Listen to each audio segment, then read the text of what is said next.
Tambura cinta. Burberry scars, stripping Perry on, living like a comet, moving amongst the stars. $100,000 sports cars, silk massage, menage a trois. Yes, I've been a boss. Sauntering, maitre d' staying flabbergasted. Her ass about the size of an infant's casket. Welcome back, ladies and gentlemen. We are live. We are semi-bloated from yesterday, but we are happy to be here on this wonderful Friday night. Welcome to a show for wrestling fans, by wrestling fans, Top Rope Wrestling Talk. And I am here tonight with one of everybody's favorite people on the planet, the lady below us, the ninth wonder of the podcasting world, because we don't treat her like a woman, and we damn sure don't treat her like a man. Latina Heat, Grandma Wendy. Viva la raza! If you're not cheating, you're not trying. We lie, we cheat, we steal. We lie, we cheat, we steal. Mama, see. Oh, good stuff, good stuff. Such good shit. Yes, it is. Good shit. And of course, the man riding next to me, the founder of Top Rope Wrestling Talk, the biggest MJF mark you will ever fucking meet, even if he is like a less famous Miz. The one, the only, not tonight, the high class one, Bruce.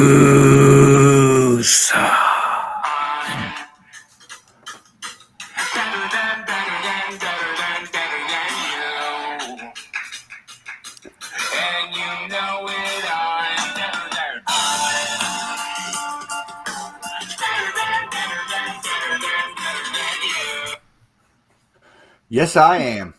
And he knows it. Yes, I do. See? Yes.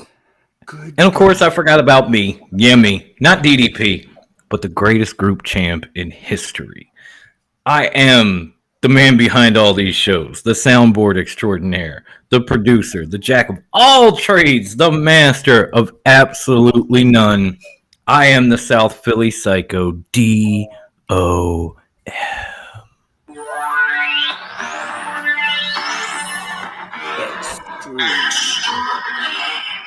I'm also stuffed. Yes. I've had a nap. I've had more leftovers. I'm ready. Y'all ready? Let's fucking go.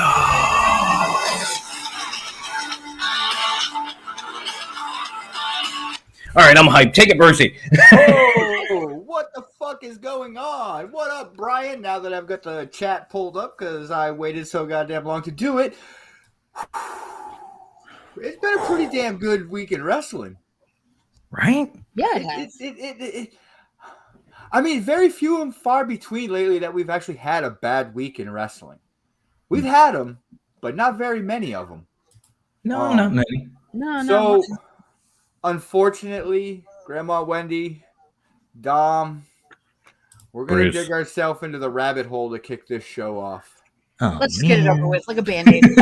But rip it off, Percy. Rip it off. On the top layer, before in our first shovelful, digging down that rabbit hole, I want to give a big TRWT congratulations to Kofi Kingston and his family on the birth of his new daughter. Congratulations, Kofi. Mustafa Ali as well. Yes, Mustafa Ali. Yes, Kofi, Mustafa, and an extra shout out to our guest last week, the Blade Bandit. And becoming the new Vacation Pro Intercontinental Champion. Yes. See that? You come on this show, you get gold. That boy got it done, man. We're like a lucky charm like that, bro. We are. So everybody needs a round of applause. Lots to be thankful for. So now that we've got the top layer of the rabbit hole, Doug, let's keep going a little bit deeper. I want to talk about the man that said he would never spill the tea because he's not that kind of guy. The man that is Top Dollar. So, right? So much for not spilling the tea. He has recently come out, and not only I guess it came from his rap, from one of his latest raps that came out, one of his songs Yeah, that came the out. latest freestyle he put out. Yeah, I read an article on this. And basically he goes on saying that himself and the rest of Hit Row was writing promos for the New Day, the Usos, and the Viking Raiders, among others. If this is true, that's a fucking huge loss for WWE. Not just talent-wise in the ring, but people like actually writing promos that know about promos.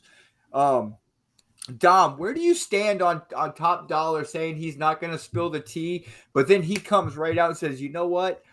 Fuck you guys. I'm spilling it. Oh, it's a good one because I love Top Dollar, aka Frankie, because he's Frank now. He's the new most shady Frankie baby, and I love this dude. I've loved him before he ever got in the ring. I watched a lot of his shows leading into that, the A&E stuff, whatever. And I think when you come out, anybody's had mixed reactions over being fired.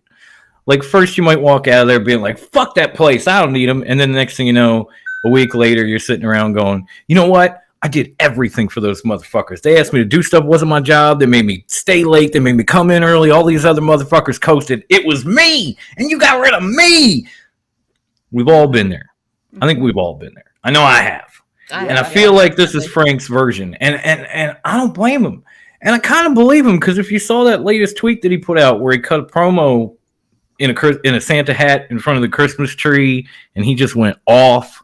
Mm-hmm. You're like, that tweet right there is a better promo than anything you've seen on WWE this year. Anything you're going to see on SmackDown tonight, that's better. So when he can come up with stuff like that on top of his head for a tweet, maybe he was writing this shit. Just saying. Mm-hmm. Wendy, where do you stand on this? How do you feel? More or less, how do you feel about someone saying that they're not going to do one thing, but then they go and do it? I'm weirdly split about this. So I'm very nosy, and I live for the gossip. So that part of me, shocker, right? Right? That part of me is like, ooh, spill it and give me more. Pour me another cup of tea, please. Go on. But right. But the other part of me that believes in being like a person of your word. Because what was it they said in Scarface? All I got in life are my balls and my word, and I don't break for nobody. Yep. I'm a firm believer in that. And then he turned around and he broke his word. It's like, you may be feeling petty, but that's kind of messed up, bro. Like, if you're going to say, I'm not going to do it, or I am going to do it, and then you turn around and do the opposite, you just come off as a shit ass. Like, let's just be real. Like, I don't know. Some of our best friends are petty, though. Think Pepsi Phil. I mean, this type of petty, though, like, this is something I can't get with, though. Mm-hmm. It's like saying, I don't kiss and tell, and then you hook up with that questionable girl at work, and then you tell everybody that you did it. Even though you're like, oh, I'm a gentleman, I don't kiss and tell, but then you do it. It's like, okay, I'm gonna be real. I may or may not have done that in the past. That's some ratchet shit, bro. I know. I was young. I'm not saying like yesterday. I'm talking in my teens. All I'm gonna say is sorry. Sorry. As far as my feelings, like, oh, he's on the East Coast with us. What up, fam? As far as my feelings on this, like, I'm not surprised. We've heard many of people that have been released say, "Oh, I'm not going to say anything bad," and then all of a sudden, a week, 2 weeks, 3 weeks later, they're like, they can suck my dick, them motherfuckers. They did this, made me do that, and I did this for them, and they just let me go. It was to be expected. I will put money on the Crew joining AEW, and one of those three gentlemen, either Swerve or Frank, will probably become the first African-American AEW champion, if it's not Scorpio Sky by then, which I don't think it will be. So I could see that happening. I could definitely see Swerve. I mean, Top Dollar is Frankie is big, so that's in his favor. They all said that wherever they go, they're going together and they're going as a faction. A lot B-Fab's going with them too. So wherever they go, they're going together. Well, I don't know. You saw what Frank said, and then look what he did. So if he agreed to that, you never know. But my thing is though, if you just know deep down inside, at some point you are gonna come out talking shit. Just talk shit. Just say fuck it. Don't say I'm gonna be a bigger person. Nah. Shut up. Just talk your shit. Yeah. Just say your truth. Talk your shit. Spill that tea. You're gonna do it. You know, Just deep spit down that inside, game. Just talk your shit. Deep down inside, you're gonna pull out your shady umbrella and be like, "Girl, let me tell you some tea." Just do it. Just do it. And be real with you right quick. Just be that shady lady you want to be, and just talk all that trash. Just do it. It's true. By the way, hi Peter and hi Brian. What up, guys? Brian says, "Wonderful week for wrestling." Yes. Yeah, it really was, and it is. So, the next layer of our rabbit hole, we're about halfway down the hole right about now. After this topic was the attack on Seth Rollins and Becky Lynch about ready to save her husband's ass. That would have been hilarious. So, for a little background for everyone out there that's not in the TRWT podcast message chat, me and Wendy had our own theory on this. And we did. Dom was on the total opposite spectrum. I'm kind of in a 50-50 state now after seeing everything else that has come out. I'm with you on that. But Wendy, I'm going to let you take this and spill the beans to the world what our scenario and how we actually felt about this after it first happened. Oh, but Bruce, I don't kiss and tell. But let me spill some tea. So, Petty. What we were with thinking, a capital P. What we were thinking was, is this a work? Like, this has to be, because of the angle where he came from. It was kind of a strange spot, and it doesn't look like one that would typically be a fan area, you know. But we were also saying, like, is Vince likely to write this into a storyline somehow, like bring this guy in or something and turn it into a storyline of some sort? Will it be a good one? We'll have to see how they play it out, but that's what we were thinking initially. Did I miss anything? No, I kind of think it's more of a publicity stunt now. To get people, unfortunately, like us, talking about the WWE because things have been going so southern as of late. So I could it be a work or a publicity stunt? I mean, they're pretty much the same thing. Right. If you really think about it, Dom, come on, give us the counteraction. Tell us what you thought. It's 2 against 1, so we already won the argument. Yeah. Oh yeah. No. 100%. What difference does that make? I mean, it's 2 people putting way too much stock into WWE, first of all. Especially when their storylines out of Survivor Series involved a golden egg. You think they can come up with this? You guys are cute, really. Okay. They just did a whole ass story off of a major Big 4 pay-per-view about a golden egg. And you think they can come... Right. And plus, when you dig a little deeper into it and you read some of the stuff this guy was talking about, you find out he was pissed off at Seth Rollins in the first place because somebody catfishing him as Seth Rollins got a ton of money out of him. I just find that's awesome. Like almost $5,000 out of this guy, saying he needed gift cards, which is stupid to begin with. But yeah. As we 3 being people who were catfished in the wrestling industry, you can kind of understand it. Yeah. At the same time, we didn't go find where Sammy and Jess were, performing for Impact and jump the rail. Yeah, that's true. I didn't come out and pile drive Sammy on the apron or some shit because he said he was going to be on my show. It might have been fun, but then I'm probably still in jail now and we're done. So there's that.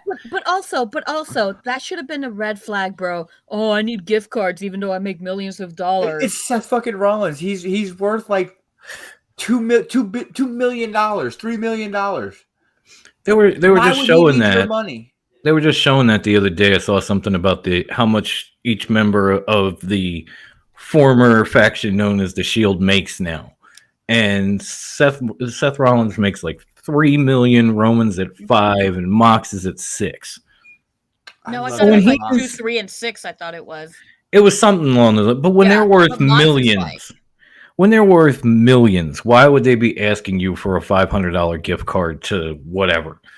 Like, oh man, I left my wallet. Could you send me a $500 gift card to Jamba Juice real quick? Like, get the fuck out of here. That ain't even. I don't know what the fuck you're thinking or smoking when you send that.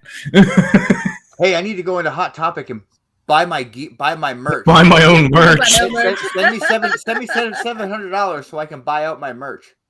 No problem, Seth. On it. Here you go, Mr. Rollins. Ooh, like Here you go, Kingslayer. Ding. Ooh, I'm gonna need some help paying for my Peacock account this month. Think you can hook me up with $500? Coming right up, Mr. Rollins. Burn it down, buddy.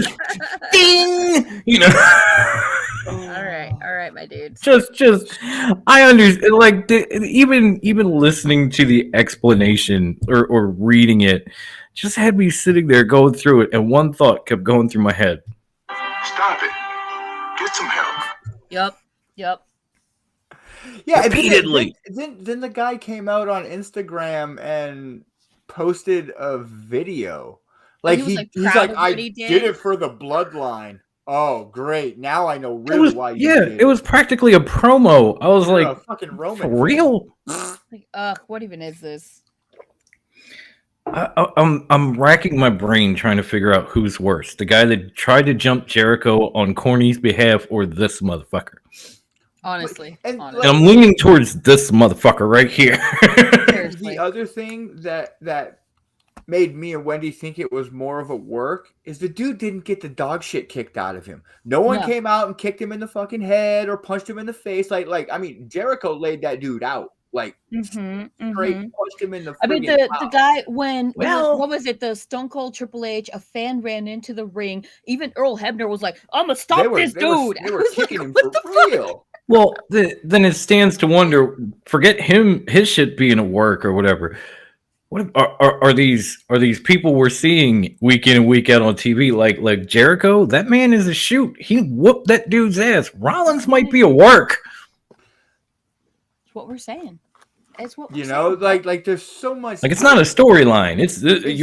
We're looking past the gimmick now. Somebody jumps the barricade, they go after Jericho, they get the shit kicked out of them. Yeah. Somebody jumps Rollins, they barely get touched. I think that speaks more to Jericho and Rollins than it does any promotion. I mean, okay, yeah, there is that too. Because Jericho don't fuck around. The man's the son of a Hockey Hall of Famer who's known for fighting. That is very Jericho was like, forget being a friendly Canadian right now. Like, ain't nothing friendly about this Canuck. Oh no, you can forget all that friendly oot a boot shit. I'm gonna whoop that ass.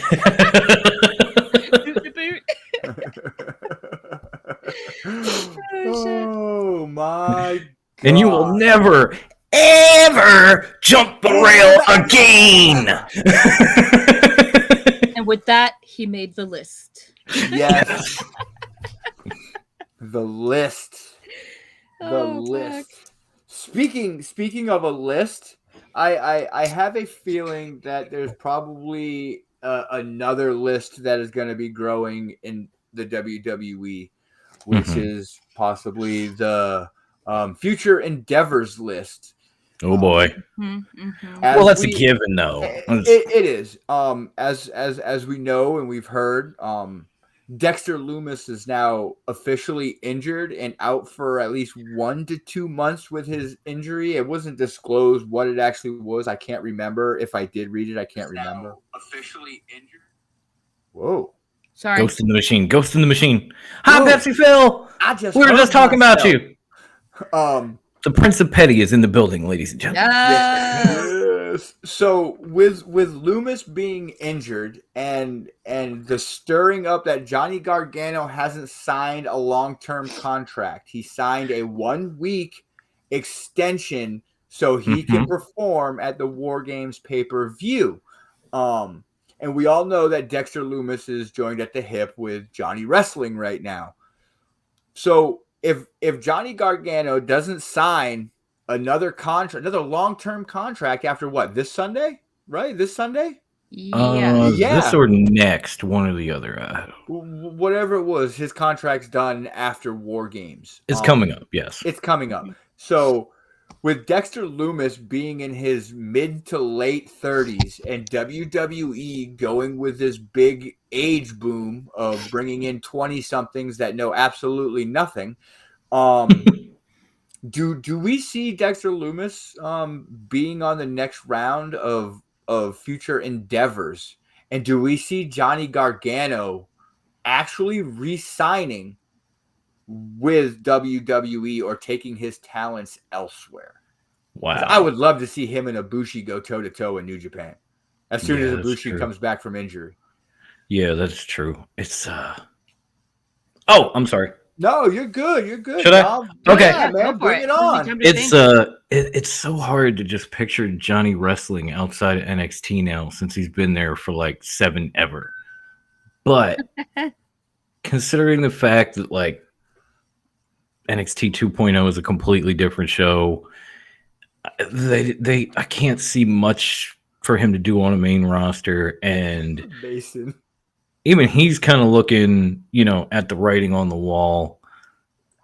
Yeah, it kind of feels like this is going to be the last of Johnny in NXT. Like, War Games will come and go, and then he'll be gone. And it'll be like Adam Cole, where he can just sign wherever the fuck he wants as soon as he leaves. And there's some definitely, like him versus Ibushi, yeah. I would love to kind of see him against Bandito as well, because that's What about Guevara? Him and Sammy for the TNT title. Ooh, that would be. And then to the second part, I guess, with Dexter Loomis. I mean, they had like a good thing going with Index for a while there. Like, it was back and forth, but it's been going for so long. And now Austin Theory is on the main roster. Johnny's leaving. If Johnny leaves, who knows where that leaves Candace? I mean, after she has the baby, so that whole clique, whatever they called them, the way might be going the way of the dodo. Just this way to the exit, and good luck in your future endeavors. So I see with Dexter, I kind of see, like, I remember, might have been TNA, might have been Impact, but when he debuted for them in like a gut check, he was like this goofy character with a skateboard. Mm-hmm. And so I could see him coming up to Raw, Johnny Ace just being like, "Come here, boy," and handing him a skateboard and making him wear those board shorts again and being that goofy kind of thing with like the crazy tats and the mustache and the blue eyes, like the creepiest skateboarder you've ever met. Just to somehow try to counteract Darby Allin miserably, and when that fails, kind of like Karrion Kross, bye.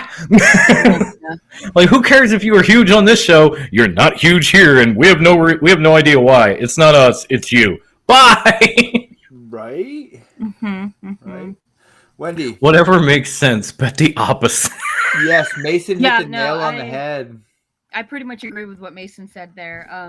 I do get the feeling that Loomis is likely to be better lucked. I mean, if he does get called up, that's most likely what's going to end up happening. As for Gargano, he probably has better luck leaving and doing other stuff elsewhere. He's more likely to be used elsewhere because he is a smaller guy, and we all know how Vince feels about the smaller people. Like, I'm pretty sure he resents his grandchildren because they're still small.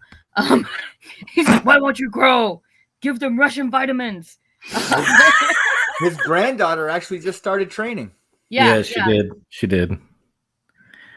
But even then, he's looking at how small she is and thinking,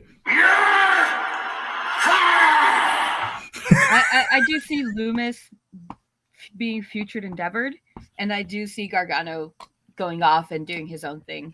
Where that leaves Candace, good luck, better pray hard. If she does get released now, it's going to look really bad, and it definitely opens them up to liability because she is pregnant.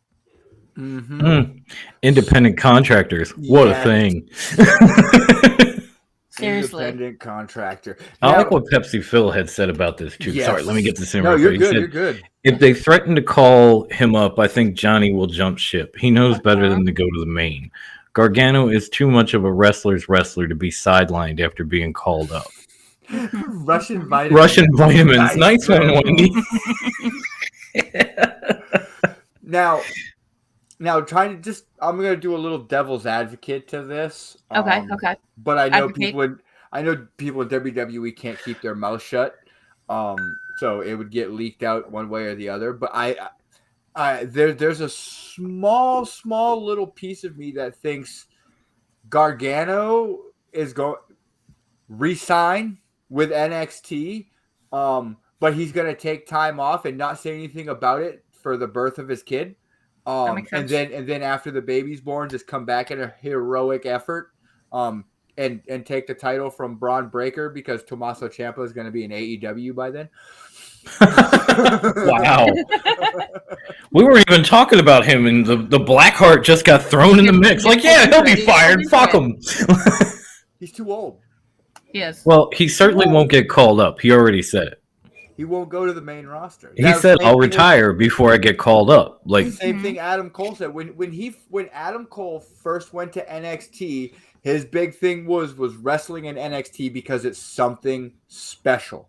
Yeah. It used to be something when it was black and gold and everything was amazing. He wanted to go there because it was something special. Mm-hmm. And he went and he helped make it something special. And then they wanted him on the main roster. They wanted to change his name. They wanted him to be a manager. And he said, kiss my ass.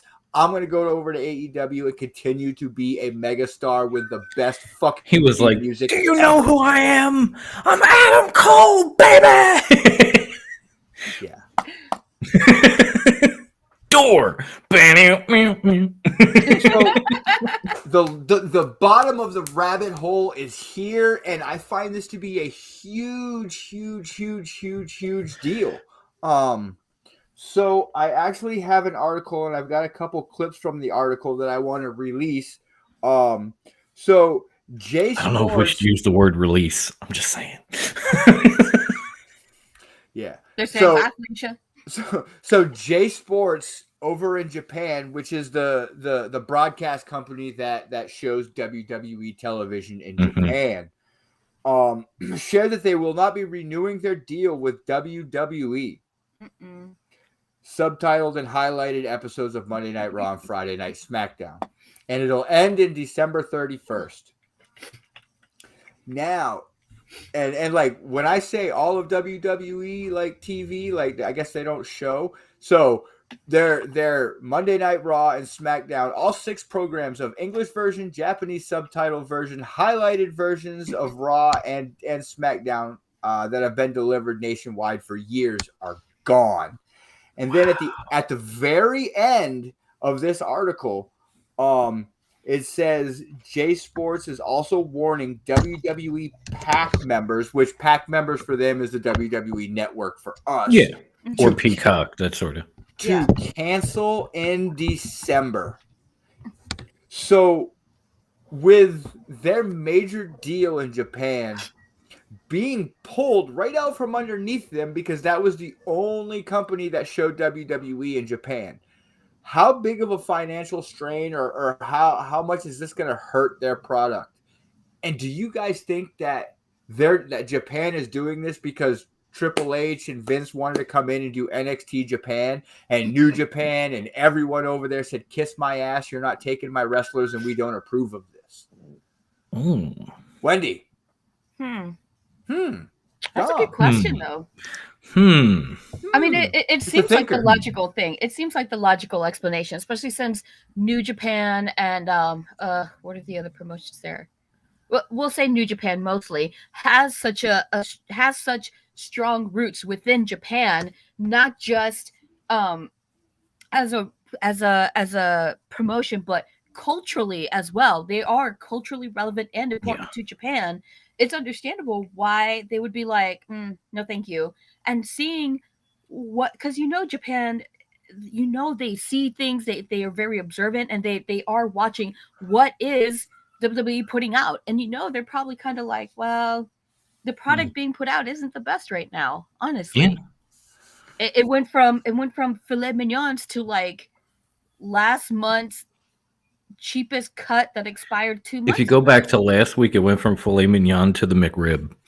Yeah, to an expired McRib at this point, although I don't think they ever expired. But Bruce is like, I'm gonna lose my lunch now and yesterday's dinner. my turkey's gonna come up. All of it. Bah. But yeah, no, I can see that being the case. What gets me though is this feels very short notice. I wonder how long it's been in the works.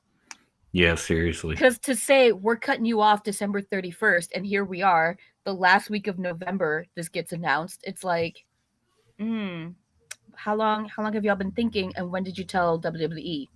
Mm-hmm. You know. Yeah. True. I think it will definitely have some sort of monetary repercussions. I don't know if it'll be major though. Yeah. Because of how expansive they are.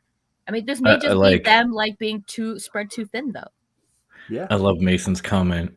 Maybe the Japanese don't have 9 hours to blow each week. They probably don't, Mason. I mean, they probably only get like 3 hours off a night.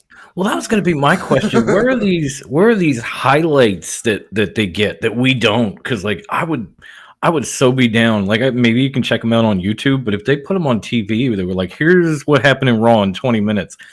I'd be more than happy to try and sit around and watch for that 20 minutes than like the 3 hours live or however long it's going to take, on my DVR, that sort of thing. Like, but I think Wendy hit on a lot of good points when it comes to why, Japan would want to do it, because like in Japan, wrestling is so much bigger there. It means so much more there than it does even here.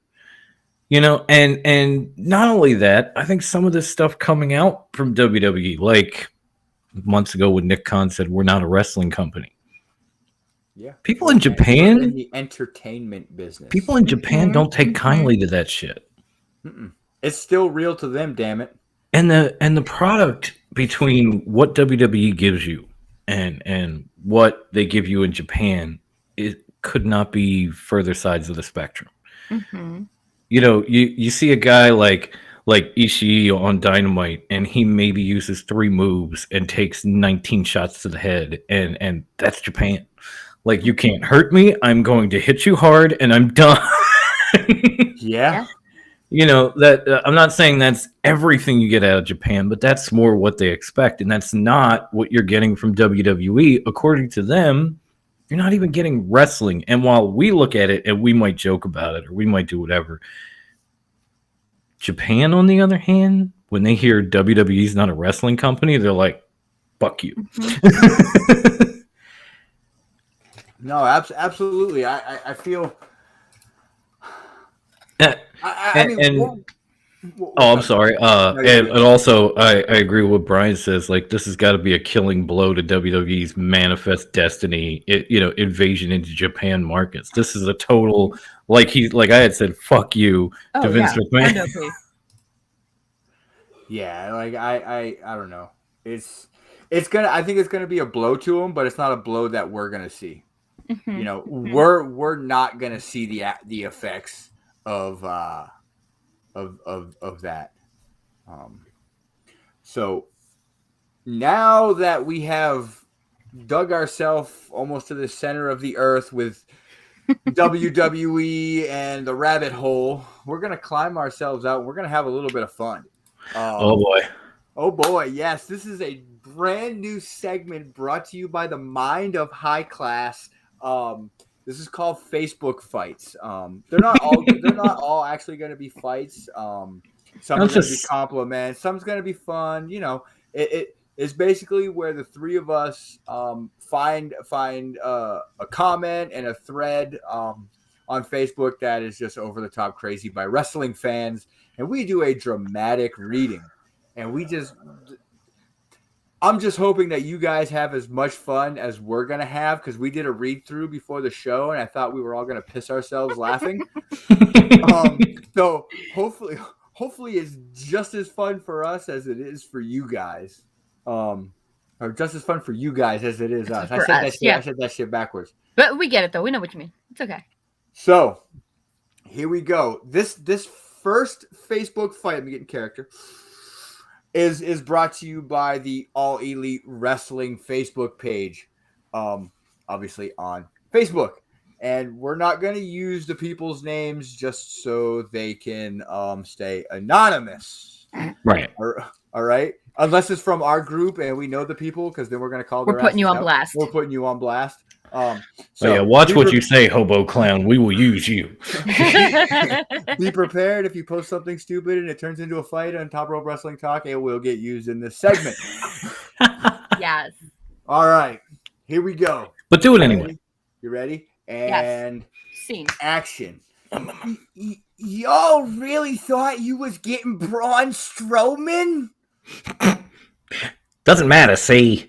NXT has become a minor league show. SmackDown is pathetic, and Raw has to resort to goofy stolen golden egg angles, see? The way things are going right now, AEW is in fine shape, with or without them, see? Yet AEW has to mention WWE over and over to stay relevant. Can't even consistently break 1 million for Dynamite and Rampage ratings? Keep dropping. Oh. Look here, Sonny. The WWE ratings are dropping as well, see? Viewership of pro wrestling as a whole has been declining for a while, which is a bad sign, I tell you. A bad sign for the industry as a whole, see? I really think AEW needs to slow down with all the ex-WWE guys. AEW used to have its own identity and its own original wrestlers. Now it's turning into WWE Light. And scene. Great job. Now,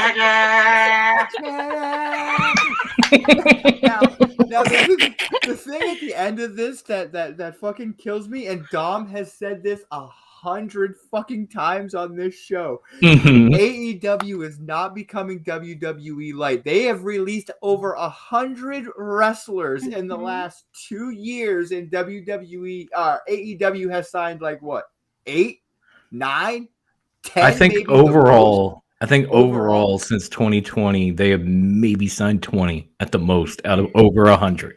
Yeah. So we're talking 20% at best. Yeah, at best.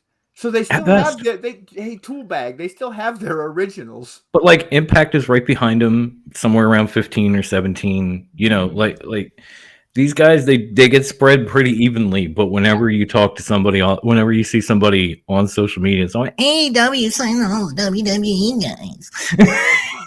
They're just, what's up, Chuck? Woo! They're just DNA Light. It's frustrating when I hear that, and I'm like, you guys obviously don't pay full attention. You guys are just a bunch of fucking goons. Yeah, people seem to have the same recycled kind of takes, but it's fun for this kind of stuff. You gotta have fun with it. You gotta have fun with it. We gotta have fun. Okay. This is how we enjoy wrestling. We act it out for you. So, scene number 2 that we have for you. So we did 2 scenes this week. This is our test run. We want to get your guys' reactions on this, and if you had now, I want to let everybody know that there are 2 guys and a girl in this situation, and yet I'm the girl. So Tom is playing the female in this. I am playing the baseball dweller, or the basement dweller, and Wendy is playing the. He looks like a douche bro. We're already getting good critiques. Look at this. Jesus. We got Napoleon Dynamite, a 1920s vaudevillian actor, a chill Grandma Wendy. Love the delivery crew. Nice work. Yeah. Thank you, Mason. That's what I'm talking. I had to get that in. Had to. All right, here we go. Scene 2. Ready? Round Action. 2. Okay, wait. I got to pull it back up. All right, I'm ready. Here we go. Action. Oh my God, guys. Who do you think won the promo battle between CM Punk and MJF? WWE. They spent half the promo mentioning them. So it's almost like the most prolific part of Punk's career was in WWE. I know it's hard for simpletons like you to comprehend that, but what else they shit on Punk for? ROH only 2% of people remember. And cut. I had to mute my mic. I was dying. That was good. That was I great. almost died during the Valley Girl, Dom. Oh my god! Oh my God. OG guys! Like, totally. So, does AEW take pot shots at WWE? Absolutely. Yeah. But at the Not as much as people make them though. not like Impact. I love the voice you gave the guy. That was great. That was like I can't even. Basement I was dweller. dead. It was great. But he actually made a good point because he was being kind of sarcastic. Kind of I liked it. He's like, wow, it was almost like the main part of Punk's prolific career or memorable career was at WWE for most folks. No shit. Like, yeah, I watched him in ROH. I saw him pop up here, there, and everywhere. I remember he was in a fucking faction with Raven in the original TNA. But nobody else does. Everybody remembers Punk from WWE. So of course they're gonna use that when they get into this type of shit. Yeah, it's true. Yeah, absolutely.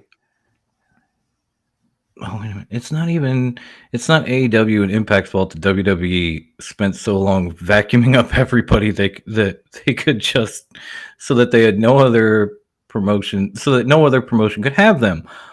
All these people let go and the roster is still bloated. Yeah, we actually I got to give a shout out to Ivan for bringing us on for the League of Extraordinary podcast Thanksgiving episode. We discussed that. Like they got rid of over 100, but where it stands currently, WWE still has 160 talent.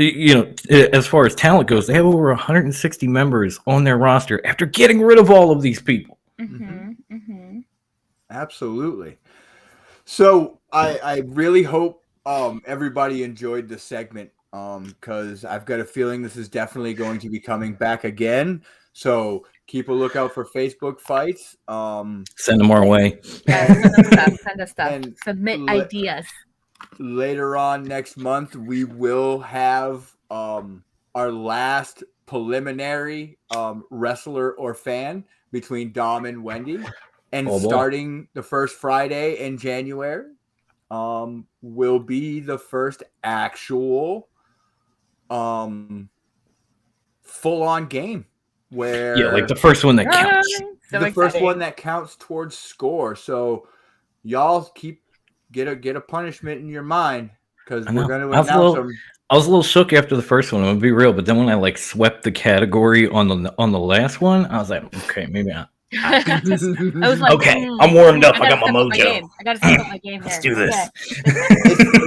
It's funny because I listened to the actual podcast of that episode the other day, and I don't care that we're recording live, but I realized that I pander to the YouTube more than I do the actual podcast. So people had no fucking idea what you guys chose because I didn't say anything. Oh my god, that's true. So we did the whiteboards. Yeah, we did the whiteboards. So I am now going to. It was a new segment, guys. We were thinking about it. It was new, so I apologize to everyone out there. We were test running it.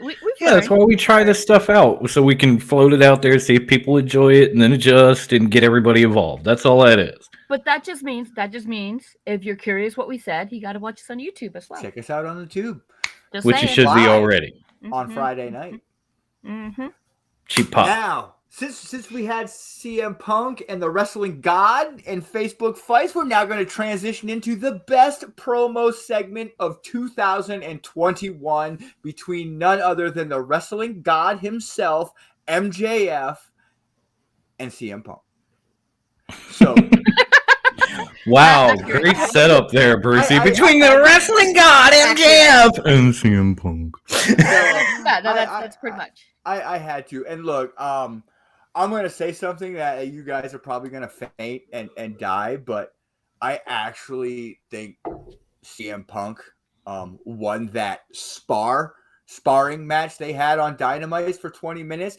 And I only say that because the stuff that MJF brought up was cherry picking. It was. I was going to say, and Punk even said it was low hanging fruit. That he's going against his own God. Shut your high class whore mouth.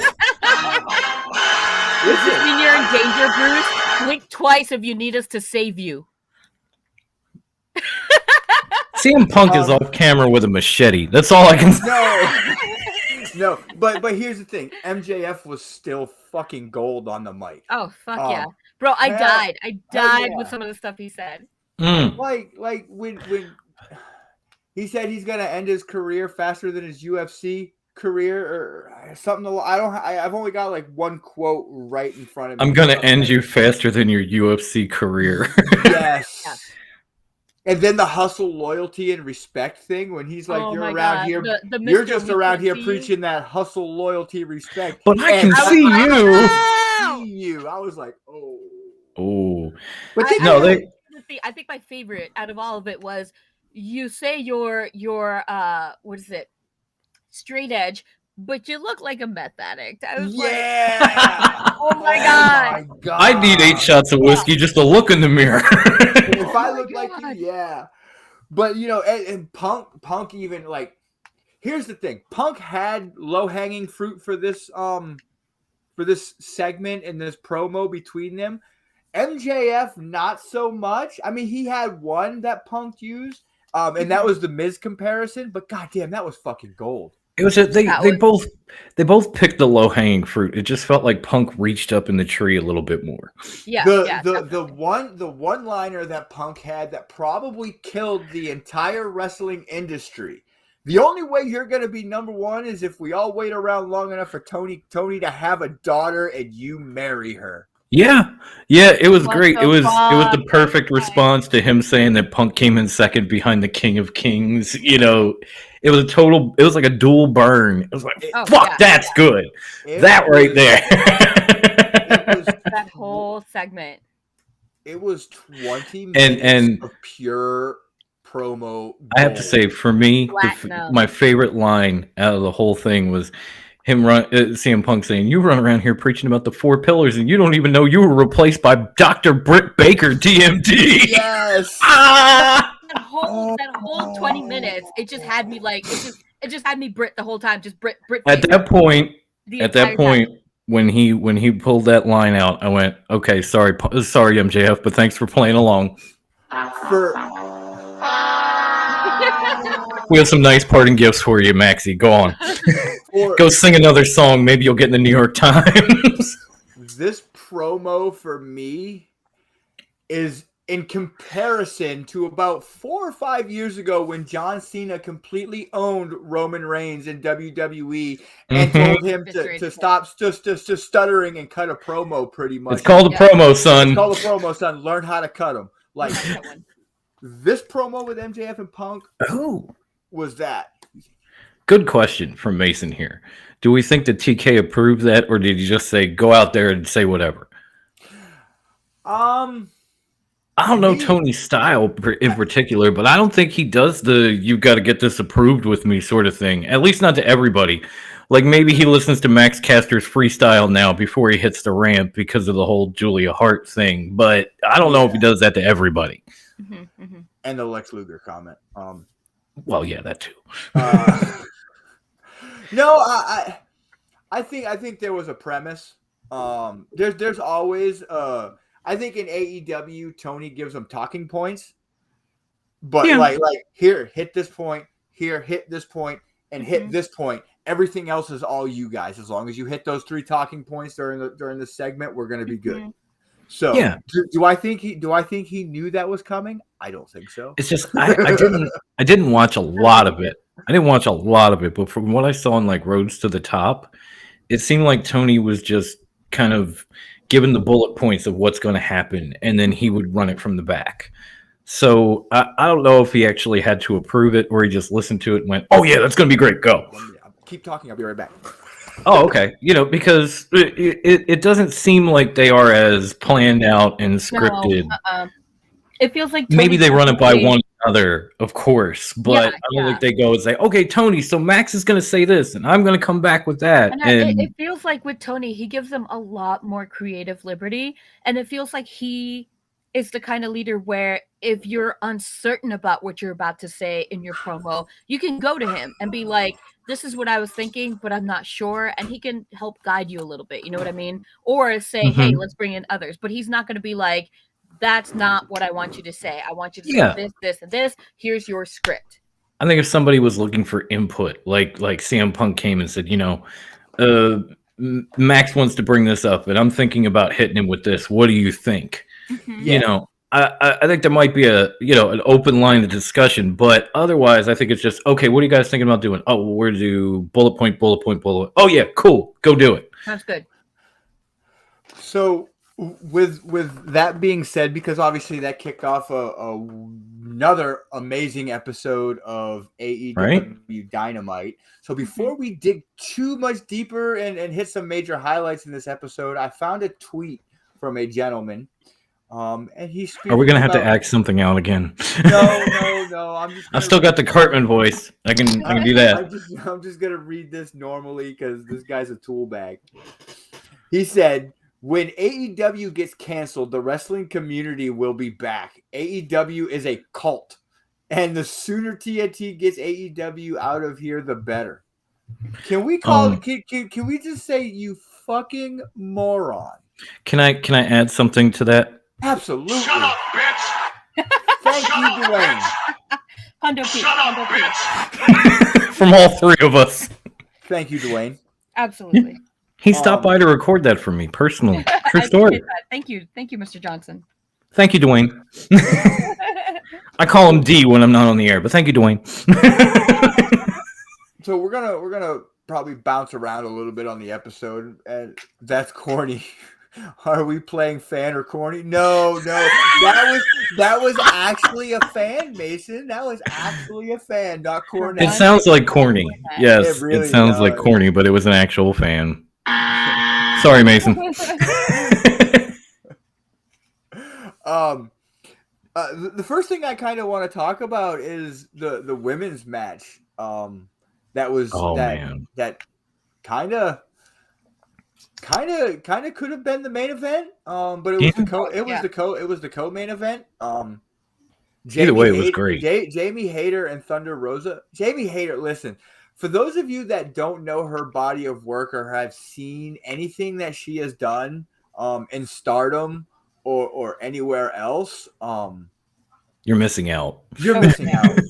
Like, she's had some amazing matches in AEW, but that's not even like she hasn't even shown her best yet. Yeah, no, definitely. Like, Yeah, she's like riding under the radar right now. When she and B Priestley originally came in at the beginning, I was telling everybody, like, yeah, B Priestley's great, but watch out for Jamie Hayter because this woman is highly underrated and she's skilled and she's going to be a major player. And I know it didn't quite work out that way, like obviously pandemic and things like that. But now that she's back, she is maybe even better than she was. Yeah, which is scary.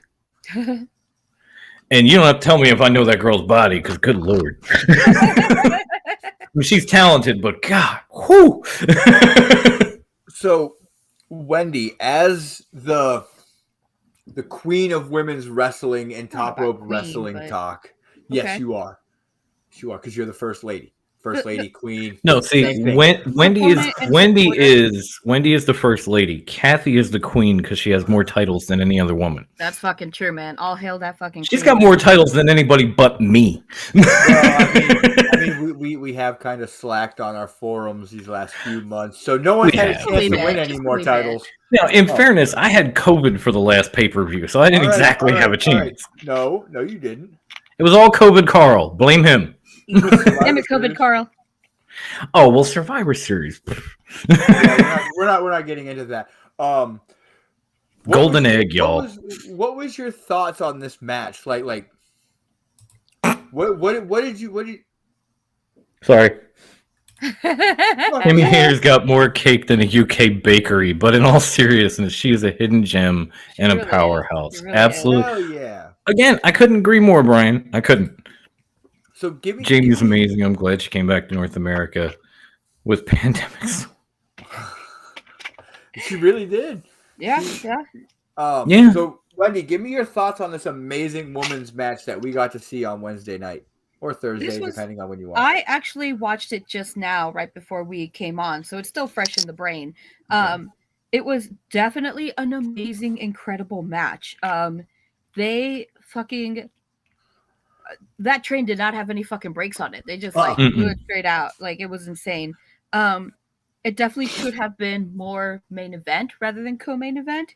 And that's definitely the kind of wrestling we need to see more of, you know?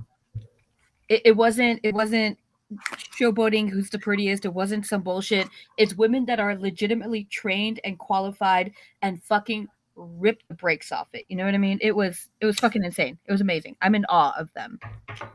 Absolutely.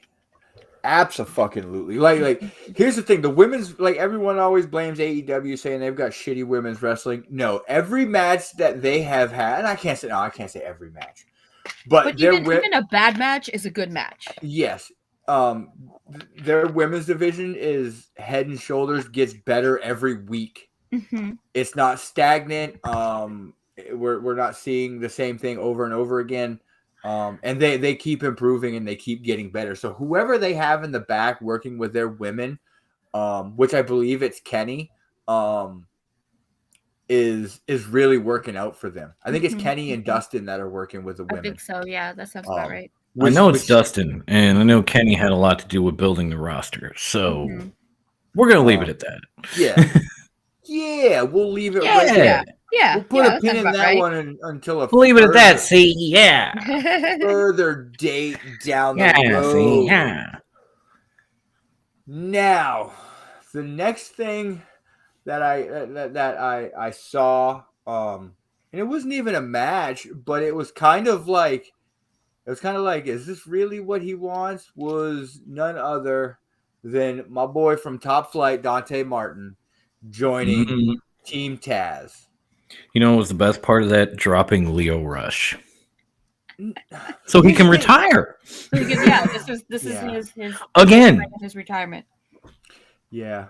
But man, Dante and Leo were a damn good tag team. And I believe Dante's brother's getting ready to come back from his injury anytime now.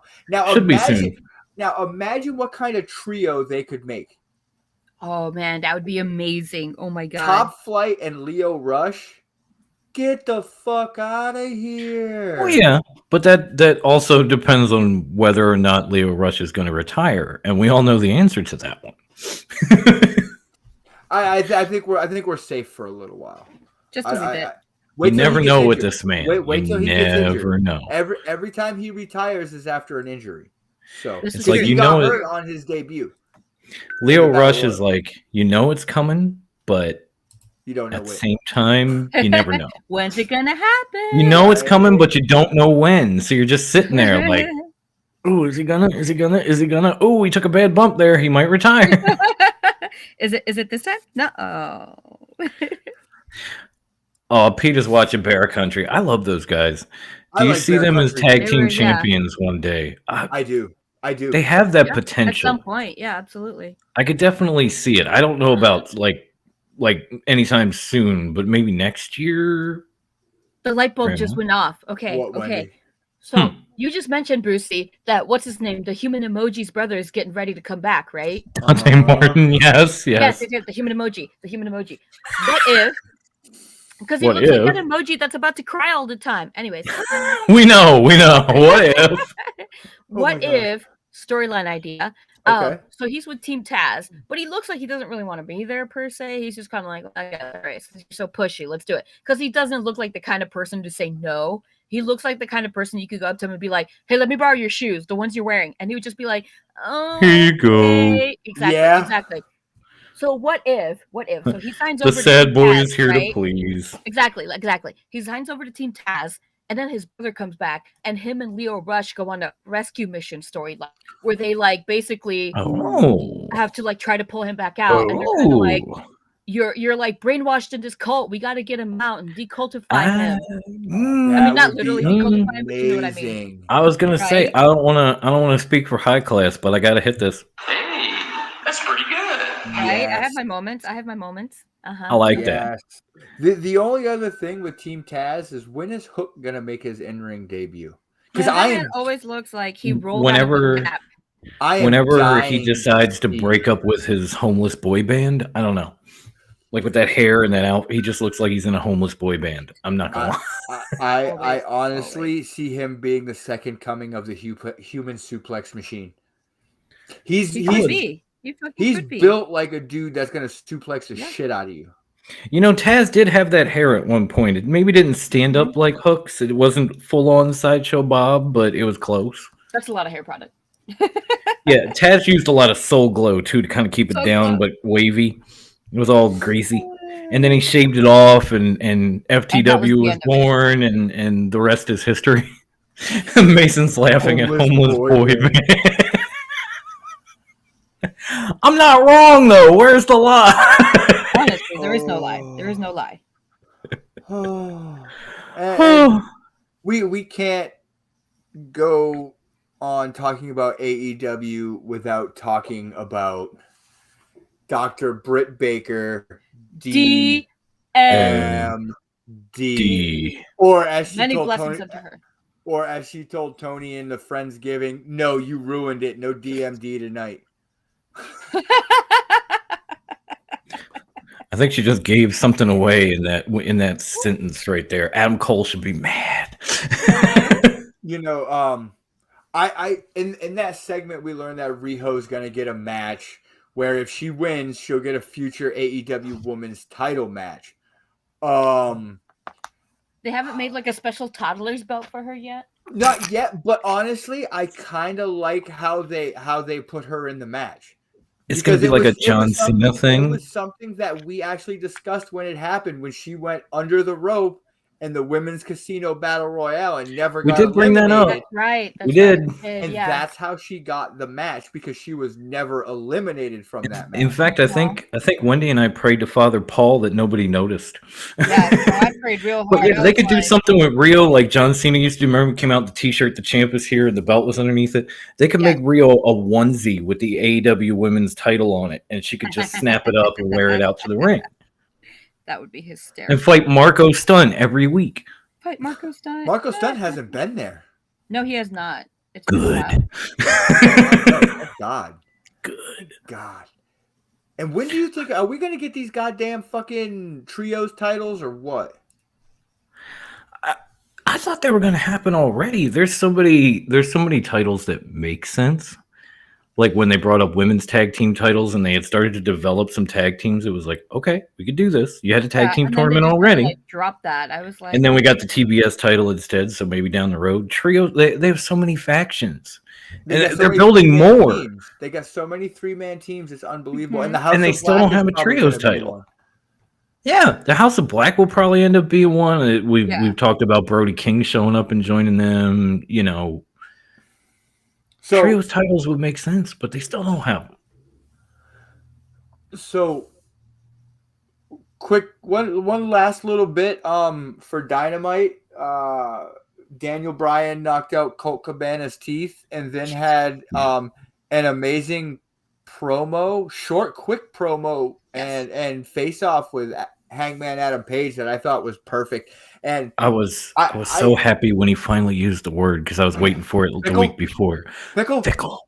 Yes, I was actually impressed on how they did it, and just how it ended with the buckshot lariat and Bryan rolling out of the ring. Like, you don't see that too often. No, or at least in AEW.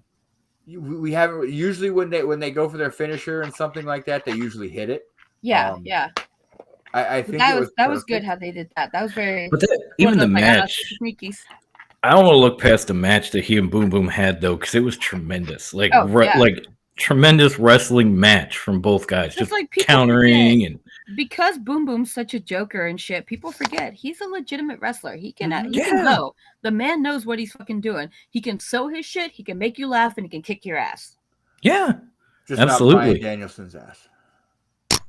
Well, apparently not. No. Oh, I don't think Wendy's going to be friends with Mason anymore. I like Riho. She makes everyone look like a beast. Seriously.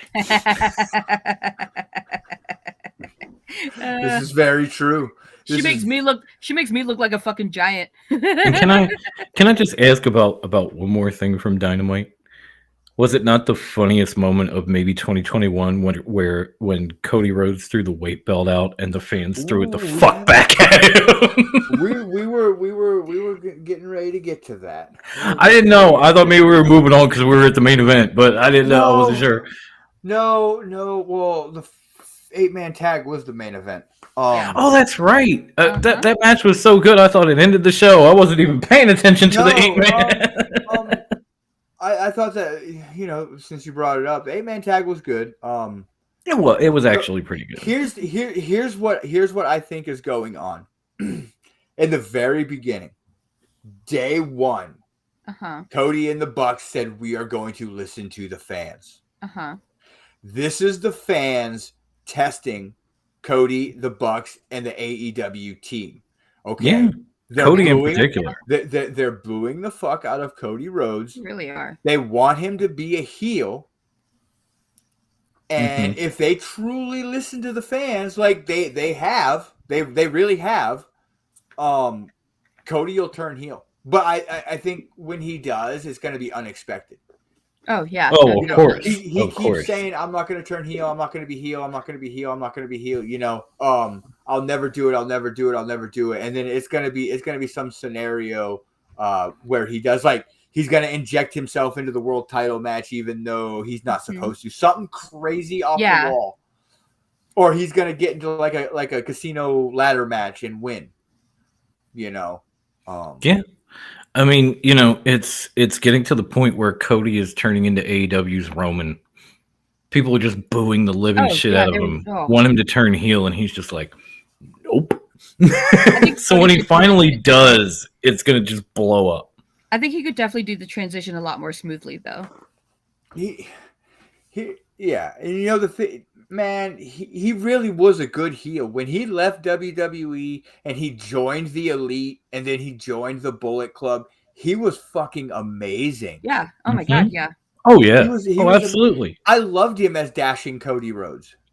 Dashing Cody Rhodes was probably his best gimmick in WWE.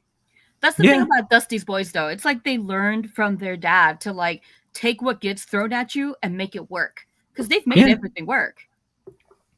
Like, somehow they make shit work. Yeah. I just I think it's two things. One, I don't think Cody's ever been in a position where he hasn't just had something thrown at him like he did in AEW.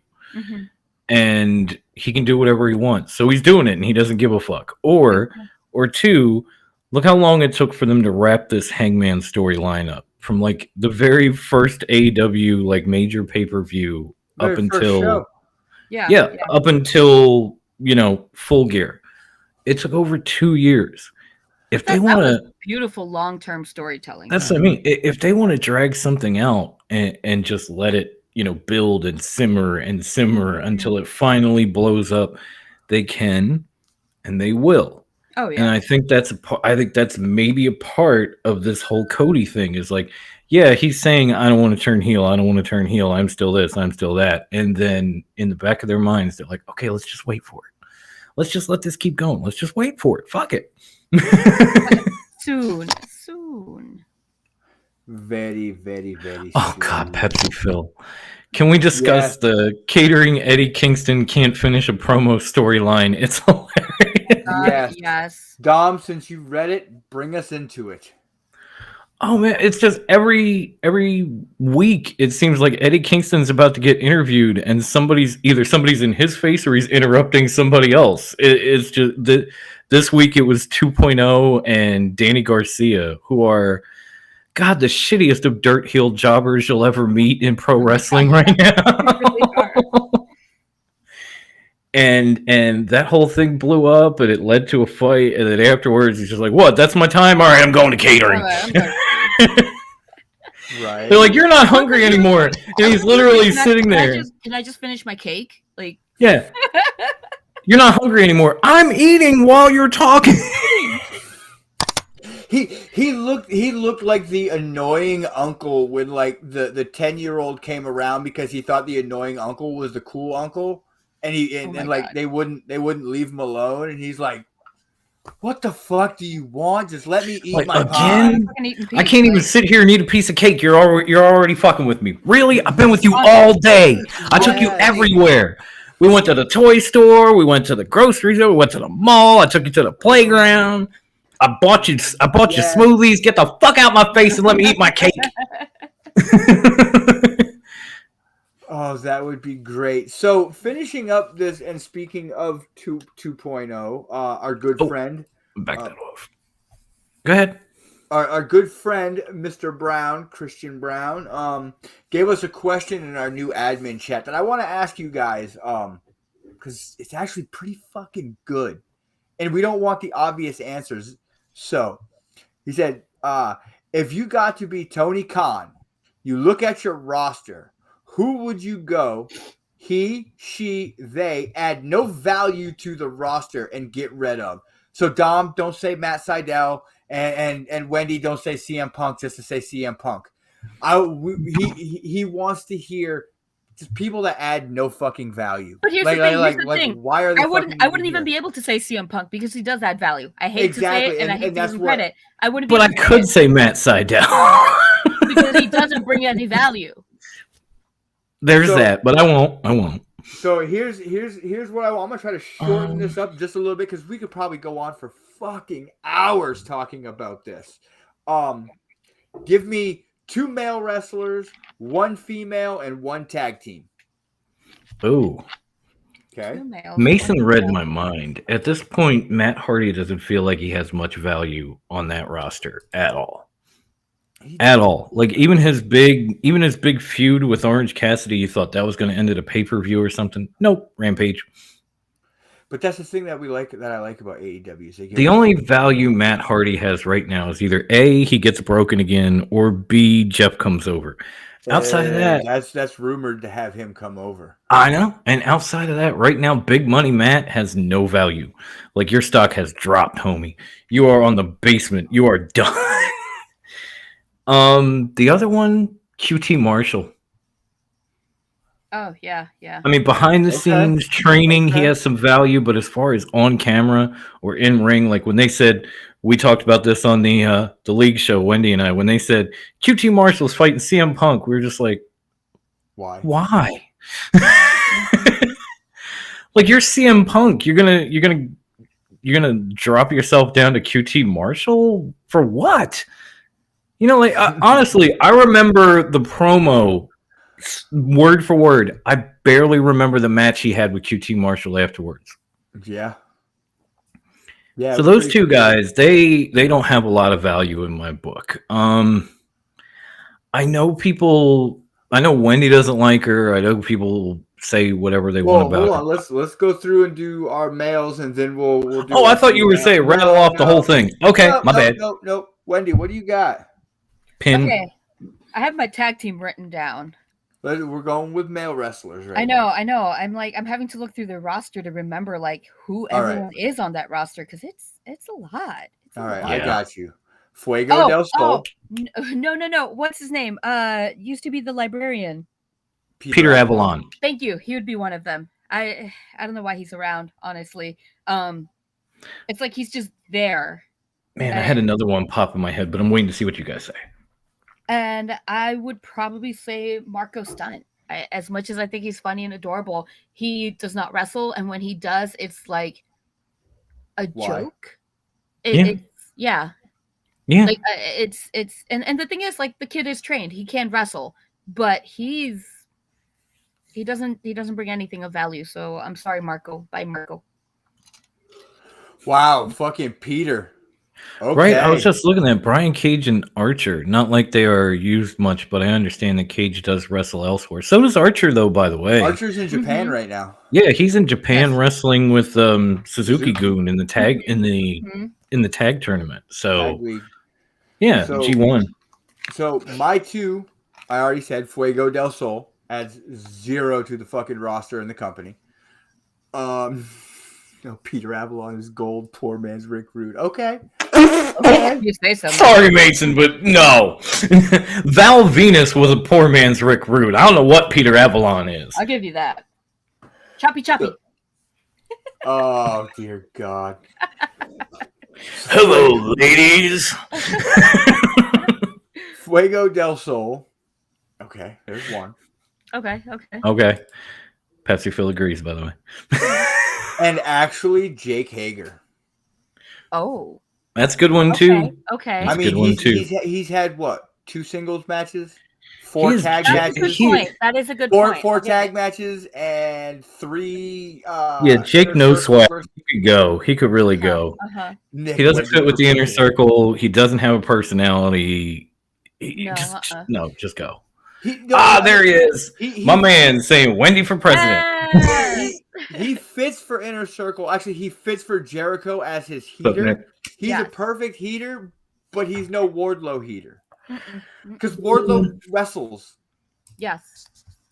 You Oh, know, happy Thanksgiving, dude. I was thinking Sorry. with Fuego del Sol, I appreciated his storyline with Miro of like, will he get a contract? All of that. That was Yeah, for the me. That was underdog like, thing. yeah, I I was was like, like, oh okay, yeah, you know. but then it went nowhere, and it was Yeah. like, well, he has a contract now, and he's just hanging out and back with Sammy. like Miro No, stole he's his got a tag Hyundai. team.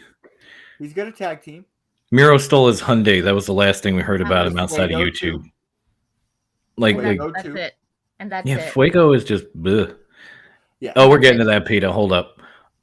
Okay, so there's one more that nobody mentioned that popped into my head. At this point, does Billy Gunn really have any value on that roster on camera? At this moment in time, with helping to build his kids like they're trying to do, yes. At Yeah, this that's about moment in time, before the Gun Club turned heel and they started pushing them, I would totally agree with you.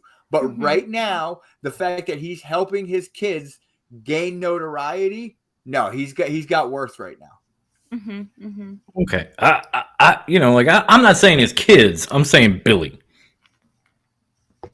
Billy himself, Too fast, too fuego.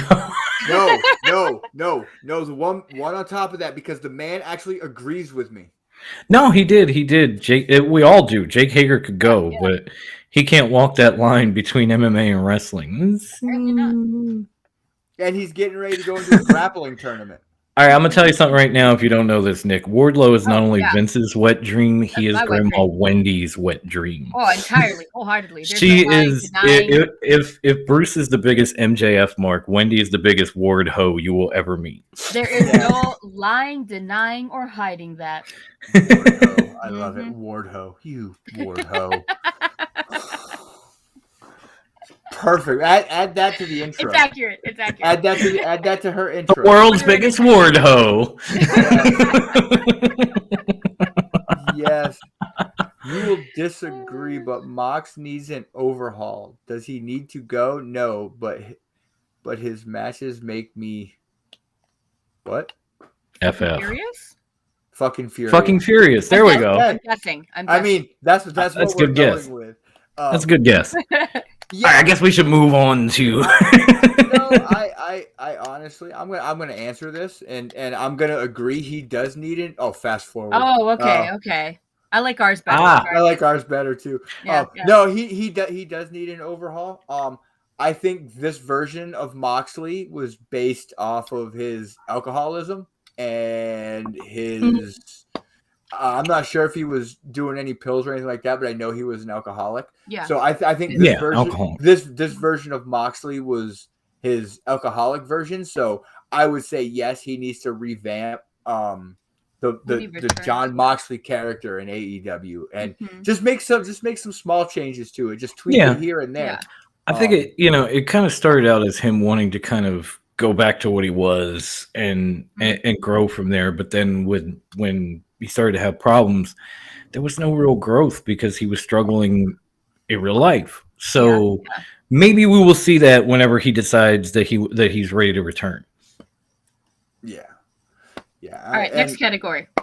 Next category. Well, the next thing that we have on our show rundown tonight. Wait, no, weren't we going to say the women as well and the tag team? Oh, that's what I mean. Shit, Yeah, I completely forgot. I tried to get into women, and you cut me right off. We got totally off track. Holy shit! Yes, let's reel it back in. Yes, Wendy, give me your female wrestler in AEW that holds zero value and you would release. Leva Bates.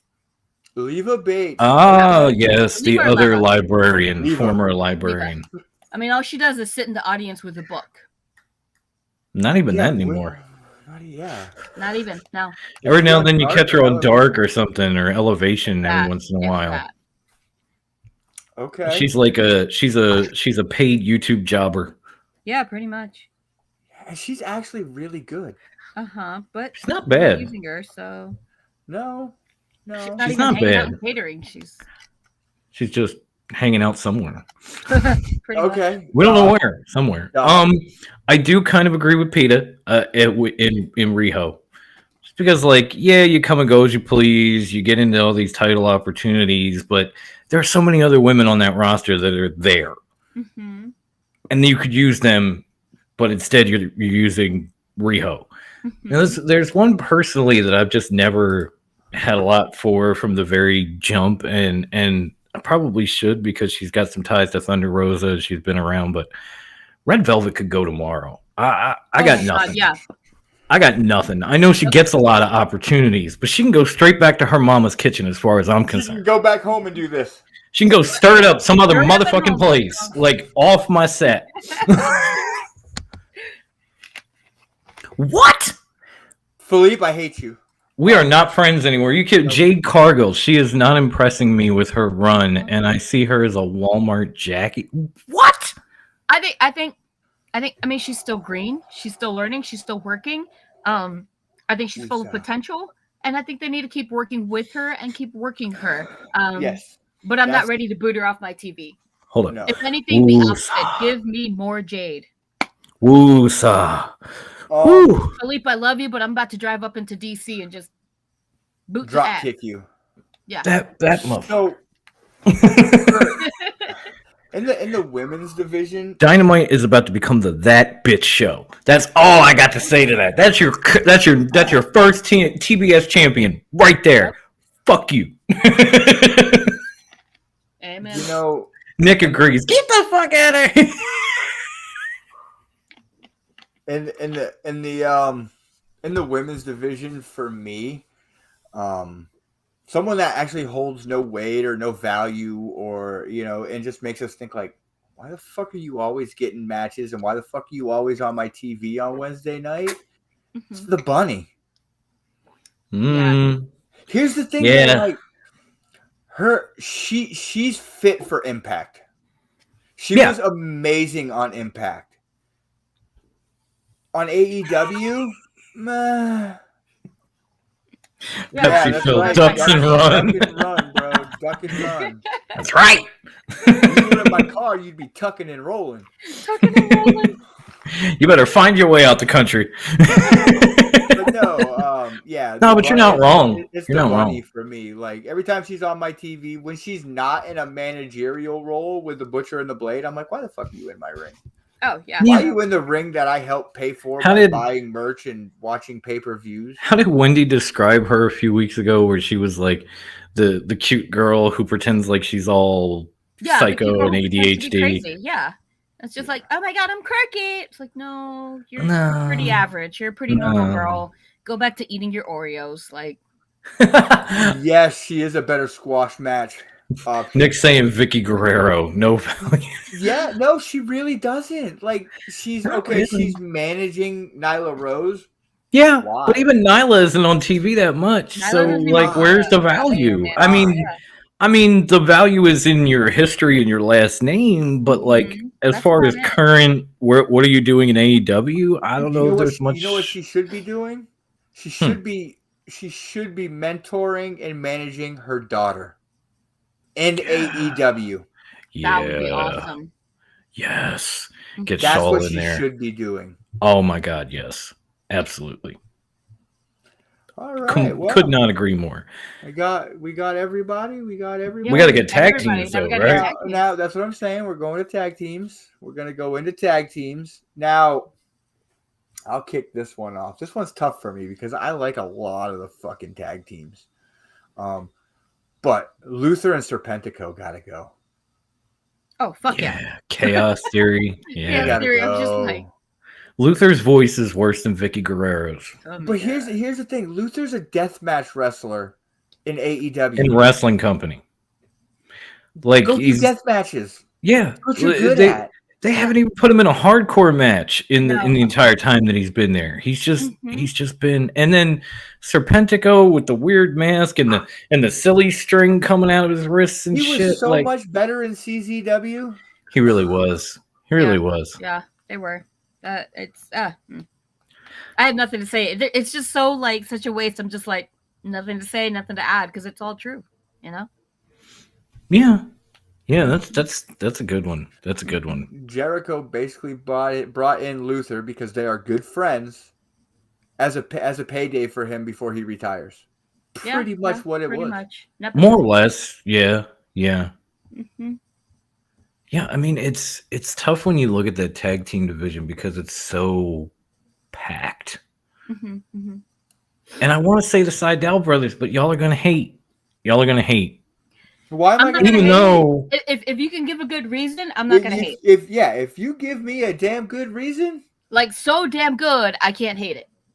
they have no value. They just don't. Like they got into a couple of little squabbles here and there. They lost some matches. One of them got hurt.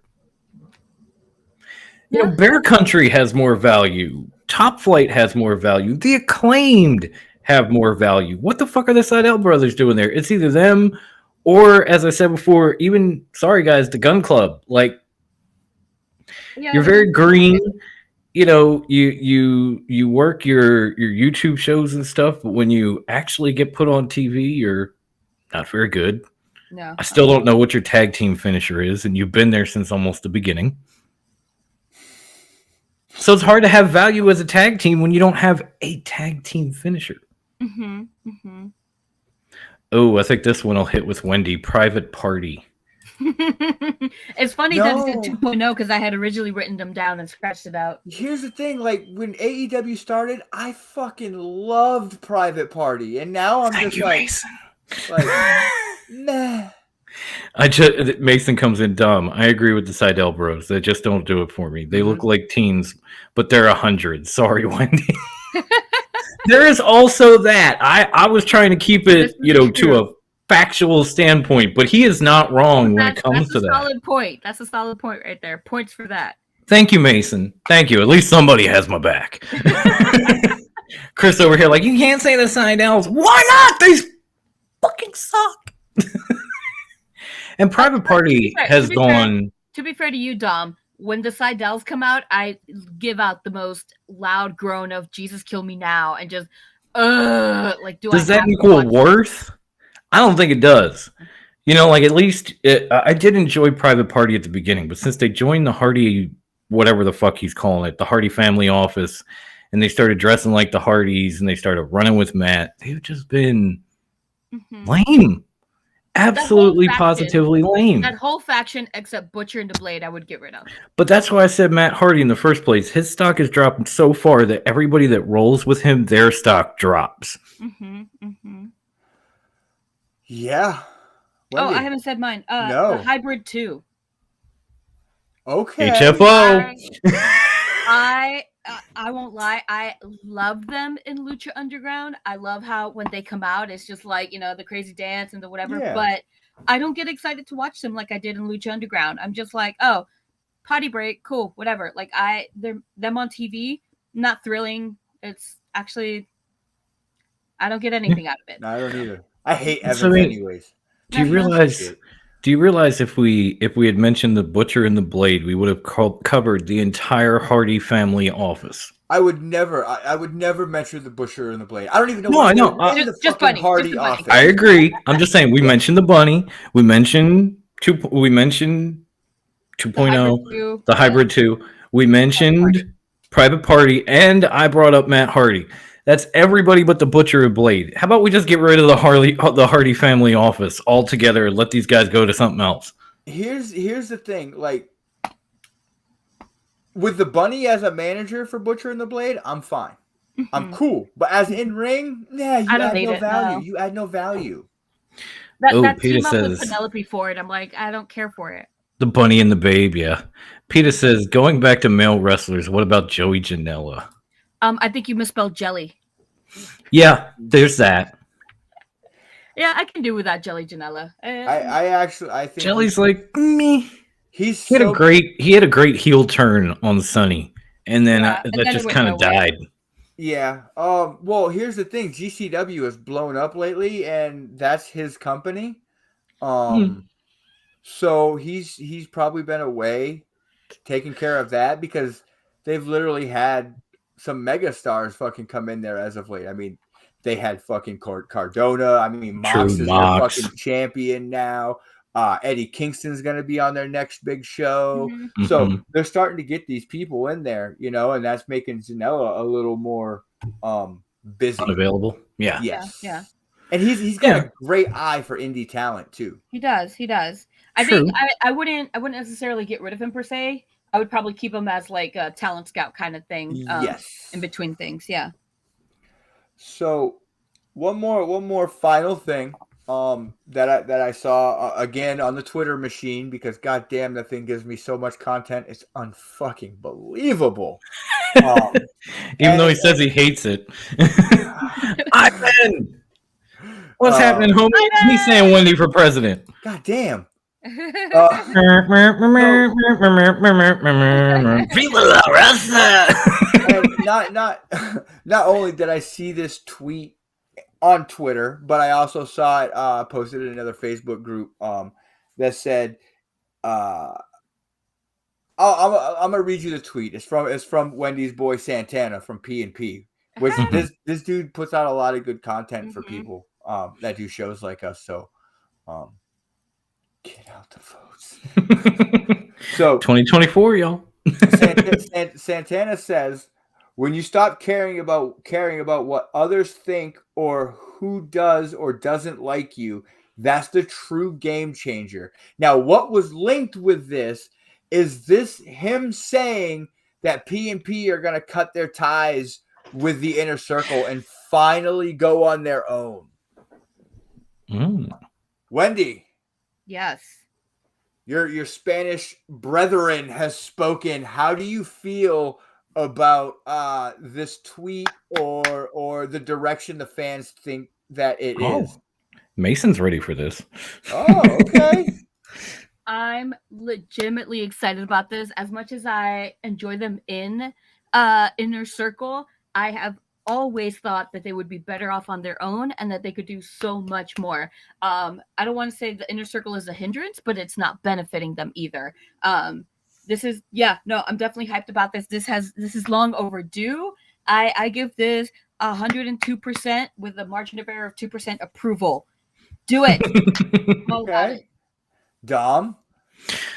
Yeah, I mean they've been a great part of the Inner Circle, and they've done some stuff as a clique that is very memorable. But as a tag team, P&P have not done that much, and so to be able to break out on their own and focus on themselves would be a good thing for them, a great thing. It's you're no longer worried about who's coming after Jericho or when Sammy going to get his next title shot. Like, you're focused on you.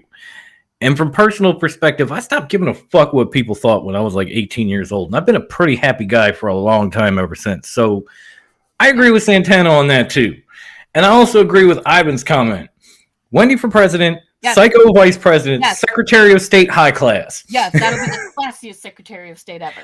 And according to the sports show, Lexi would be in our cabinet. Oh yeah, she's like the Secretary of Education, hands down. Oh hell yeah! It's undecided. Can I be the Secretary of Defense so I can blow shit up? Yes. I love this. At our command. Yes. Brucey, get the football. Cody has definitely deactivated his Twitter. He did exactly what the Bucks did before AEW started. It's a work. It's a story. It's part of his incoming heel turn, Pete.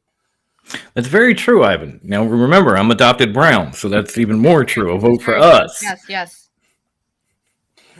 Well. Or I mean Pepsi Phil, my bad.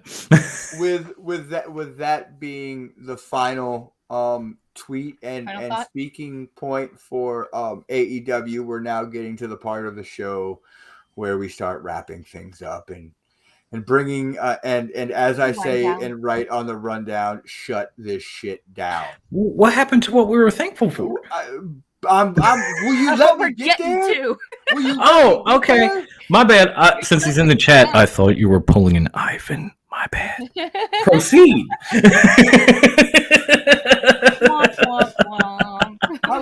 I had I'm a busting his whole balls. I love that guy. workaround. My bad. Please continue. I had a whole workaround. Now I forgot where Work I it. was. So Work it, high class. Go Let's get for to it. baby. Let's get to it. Ivan's still It's your saying my time to shine, bad. Mercy.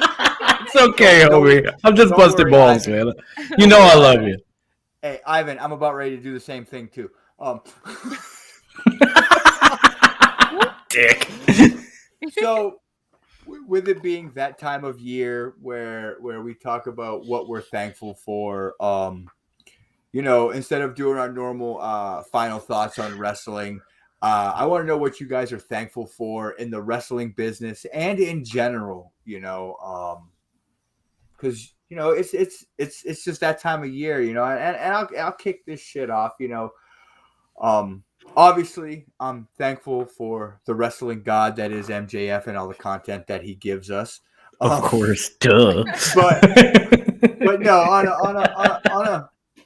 on a serious note, I love seeing all this new talent that we never got to see getting these major pushes and just being shown to the world, even if it's only for one match, and they get squashed. But everyone's starting to get introduced to new styles of wrestling, and the things that we never got to see when there was only one big show in town. So I love it. I'm thankful for that. The other thing is you guys, the show, my wife, my kids, all of it. You would ask me 9 years ago if this would be possible, I'd have told you no. fuck no. I'd have been sitting on a bar stool telling you fuck no. Yeah. I wouldn't have 3 kids, an amazing wife, and a podcast. No, hell no. I'd have been like, hey, you gonna buy the next round? But no, I'm very thankful for everything that I have. And you guys, I love you guys, and I love this show. And we love you too, bro. I love you, man. Thank you for being ride or dies. Everybody's trying to make a Psycho cry this week. Psychos don't cry. Wendy? Within the industry, I said this on Circle of Debate, and I'll say it again, and I will continue to say it. I am eternally grateful for how far women's wrestling has come. It's no longer just sports models that are trained on the job. It's no longer just tits and ass and bikini matches or whatever, bra and panty matches or mud matches. It's matches that are legitimately exciting and thrilling to watch, that are believable, that are just so incredibly exciting. I wish that certain women wrestlers were around to see, not just see it, but be a part of it as well, because they would have given so much to it. I mean, fantasy booking, this morning I woke up and for whatever reason, this was my first thought. Fantasy booking, Chyna versus Jade Cargill and Luna Vachon versus Abaddon. I would die to see Luna versus Abaddon. Oh my God, I almost cried at the thought of it. Right? I was going to bring that up. Yes, Yep. yes. Oh my God, yes. Take my money. Yeah. I don't have anything on me. Will you take gift cards? Take my Apple Pay. Take my Apple Pay. How do I insert this? It's not taking my card, Wendy. Give me the QR code. I'll scan it now. It's just, women's wrestling has definitely come a long, long way. It's not a joke anymore. It's actually legitimate. And then if you look outside of the major promotions, like if you look in Japan, if you look in Mexico, if you look in other promotions like oh my God, what's that? GCW and CZW. You see these women doing these intense matches. Alley Cat is out there doing hardcore, deathcore matches with dudes like it's nothing, and it's amazing and incredible. I would love to see Alley Cat versus Luna Vachon. That's another dream match in my mind. So women's wrestling, thank you for coming this far. As far as everything else, I'm very thankful for having such a supportive group of friends and family in everything. You guys are, I'm gonna cry. Damn it! Psychos don't cry. What the fuck? Grandmas do. You're gonna make me cry. You guys have been great, and you guys have definitely given me a platform to just talk about something I love, and I appreciate that. And you guys are people I can talk about it with. You're my people, and I love you guys. We love you too. And I'm glad I have supportive family and friends that listen to this, even if they don't watch or listen to wrestling. I'm glad for that, and I'm glad that we're being put out there by them. So yeah, that's what I'm thankful for. Oh God. I'm a crier. All right, so You're gonna make a psycho cry. Wendy, thank you. Thank you. We love you. So you can You know we find love us at Top Rope Wrestling Talk. What about Here we go again. I'm just kidding. I'd be more thankful if these motherfuckers didn't cut me off. I needed that though. Thank you, Bruce. Oh shit! Real tears, yo. Real. Oh. Okay, Dom. Oh, first of all, yes, thank you, Ivan. He says I'm thankful for meeting you guys and calling you familiar. Love you all very much. We love you too. Yes. I am definitely thankful for Ivan letting us into the League of Extraordinary podcast, where I talked about this a little bit on their Thanksgiving episode. And of course, first and foremost, I'm thankful for the 2 years that I've had with these two. I mean, the other hosts, yes, they were great, but they came and went, and these guys stayed here, and they've had my back, and we have became an absolute family over these years. Mm-hmm. And if you would have told me something like wrestling would bring all that into my life, not just these guys, but as I said on the Thanksgiving show, which you can find at circleofdebate.com, I'll hit you with a plug, Ivan, even though you forgot me. My wife was brought to me through professional wrestling. My escape has been professional wrestling. I've got to take it as far back as I could take it. I'm thankful to the people that introduced me to wrestling in the first place. For starters, my friend Chris, who moved to my neighborhood when we were in preschool. And we got sent home from preschool on the same day, because you know how they had those Lego tunnels that you could crawl through? Yeah. We got sent home on the same day for playing doctor with a couple of girls in those Lego tunnels. And when we went home, only one of our parents were home, so we had to go to my house. And he was like, "Oh shit, wrestling's on!" And I was what? And turned on like WWE Superstars or some shit was on. And we sat there and watched it. And then we kind of went back and forth. It kind of just like a fleeting thing for me. And then come my 5th birthday, my mom asked my friend, who ended up becoming like a blood brother to me, "What do you think we should do for Dom's 5th birthday?" And he said we should take him to a wrestling show. And lo and behold, right before my birthday, there was a show at the Spectrum. We got to go. It was a WWF house show in the early 80s, and I fell in love. And from there, I came home and I was watching it all the time. And it wasn't just WWF. It was World Class. It was NWA. It was Memphis. It was anything I could find. Trade tapes, even back then, my older brothers would for me. Tape trading. And even though I lost my mom a few years ago, and unfortunately I lost my blood brother a few years ago, I will always be thankful to the both of them for introducing me to this, because of what it's brought to my life. Not just these two, my wife, everything. It's become an escape for me. I sit back and I watch it, and I think of those people and I smile.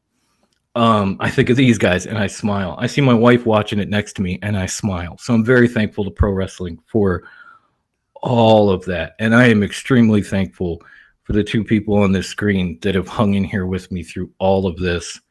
And I'm extremely thankful to the guys that sit around and watch us week in and week out, whether it be PETA or Pepsi Phil or Brian or Chris or whoever. Mason, Ivan, you guys, through these years, like, there are many a times where I think one, if not all of us, have went, you know what, maybe we should stop.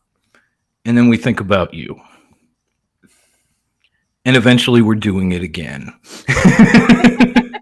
Eventually we're like, yeah, we can keep going.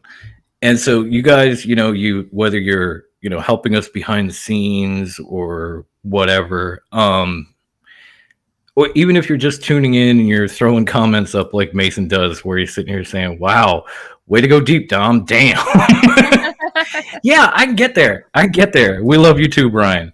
But, whether it's just guys like Mason who show up week in and week out, drop these comments, or guys that help us in the background like Brian or Peter or whoever that started out as fans of ours that wanted to, get more involved, I'm thankful for every one of you, because I don't know if I'd be here without any of you. Yeah, man. You know, we love you too, bro. And this really Of course, is. I love you guys. I love you guys. I love It's all it, of you. All of you. it's a family, you know. Yeah. Not a damn family, a fam damn. A fan family. Accurate. That's what we are because we're Yep. not normal. No, we really are not. No. So now that all the lovey dovey sappy Pepsi Phil, Friday, goddamn dust. right? Son of a bitch. Ivan. With all of that being said, Thank you, Brian. I gonna bring you guys. Yes, Mason, stay tuned. We've got a special thing for just that. That Dom is gonna bring you. I am gonna bring you guys our social medias right now. And then I'm gonna send out a very special welcome after I'm done with all the social media, so nobody cut me off. So you can find us on Facebook at Top Rope Wrestling Talk in our Facebook group. That's where we have our threads, our forums, and we also do our prediction forums that we haven't done in 15 pay-per-views. 2 or 3. A hot minute. Which we were actually discussing, and we are going to bring them back because I can't let Dom sit there with the most titles forever because he doesn't want to do any forums. It won't matter. I'll still have them. You can also find Top Rope Wrestling Talk on Facebook in our group. That is where you can find all our 99% of our content from this show. This is where you guys want to come on and you want to ask us something to put on the show. Go on there, message us. And yeah, we gotta have a high class Christmas. Yeah. Hell yeah. And yes, you can also find us on Twitter at Top Rope WT. Get on the Twitter machine. Hit us up. Our freaking Twitter is blowing up. Like, it doesn't stop. I love it. Thank you, Dom. Then you can also find us on the worst named Instagram ever. Thanks, Wendy. It's like, You're welcome, suckers. Here's the thing. It's like I've been thinking about changing the name, but because it's the worst name ever, I can't. Like, it's why not? Part, right? It's become part of our gimmick. Gotta steer into that skid, y'all. Gotta steer into that skid. It's at top_rope_wrestling_talk on the gram. Come find us there now. Do it. Before I pass the torch on to Grandma Wendy and she tells you where to find our podcast, I want everyone that watches this show or listens to this show to welcome 4 new members of our admin team on Facebook. Yes. These 4 gentlemen that are joining us in the next chapter of Top Rope Wrestling Talk. Question: are we using that term loosely, gentlemen, or are they legitimately gentlemen? No, it was just loosely because there isn't a single fucking gentleman. You're the only gentleman in there. I mean, Pepsi Phil. I wouldn't really call him a gentleman, but he's a buddy. So he's a fan. He's a buddy. We love him. Our new admin team on Facebook is none other than Philippe, Peter Hoff, our boy Peter Phil, our boy Peter, our boy Brian. And our boy Christian. These 4 guys, they send us questions to use on the show, or they're here for the show every week, or they're always posting something in Facebook. They're posting threads when we're unavailable without us even asking them. They do it for us. Mm-hmm. I could not think of a better team that we could have put together. So, guys. No. Thank you very much. Thank you so much, guys. Welcome aboard. Welcome. These guys have been like day one OGs, pre-podcast. They've always been fans of ours. They've always stuck around, had chats with us, got involved in our shows, done everything they could. A lot of them we've been on this show at one point or another, whether it's watch-alongs or episodes or whatever. So we had to reward them for being so loyal. We figured, yes, it's time to make you a part of the team, get ourselves some help, have some loyal fans, turn into some bigger parts of us, of us as a show and an entity, so to speak. Top Rope Wrestling is expanding, so gentlemen, a brand, if you will. Buckle down because y'all ain't even started working yet. Grandma Wendy, tell us where you can listen to us. Look at this. So You can proud. find Thank us. you, man. Right, I'm proud of y'all. Thank you, y'all. You can find us on anchor.fm/TRWT, and from there, wherever podcasts are distributed. So you can find us on Spotify, Stitcher, Apple Podcasts. You can find us on weird little random ones here and there. And you can find us on the wrestlingindex.com cheat sheet. I swear I'll Good. remember one day. So you can find us there as well. Your reward is in heaven, Philippe. Our reward is more work. Yes. Yes, it is. Isn't that how corporate America works? Yeah. And a shout out on this show. Don't forget that part. You can shout it out. You can shout it out. Damn, We just gave you a shout out. Yeah. I took 20 seconds out of my life to shout you out on this show, and this is what I get. This is your reward. Maybe I need to reconsider my thought. We'll have an evaluation meeting after the live stream. On that note, Dom, where can I buy a t-shirt? Oh, of course. If you want to know where you can get our merch, I'm going to show you right now. You ready? You ready? Show it. Show it. Boom. There it is. This is directly from Threadless. No, forgive me. I'm getting tongue-tied. This is from trwtmerch.threadless.com right now. We are having a huge sale from now until the 30th where t-shirts are just $12. And what you see here is, of course, the TRWT3 logo with my ugly mug and grandma and the high class one. We have our Major League logo. We have our Elite logo. And I'm trying to add a few more. Not only are the t-shirts on sale, everything is. Everything. You name it. I mean, we have stuff for men, women, and children. We have leggings. We have shoes. We have beach towels, magnets, stickers, notebooks. The list goes on and on and on. But you can see a small example of what we've got here. And you can see more at trwtmerch.threadless.com. And for those of you who happen to be listening to our angelic voices on Anchor, please, if you haven't yet, come to TRWT, parentheses, a Fox Den John, and sign the fuck up, subscribe, ring that bell. Do it. There are so many exclusives. There are other shows you don't know nothing about. There is so much more content on the YouTube channel than there is at any podcast page. So please come to the YouTube channel, subscribe, ring the bell, and then the next time we go live, you'll be the first one to know. Yes. Yep. Say words, son.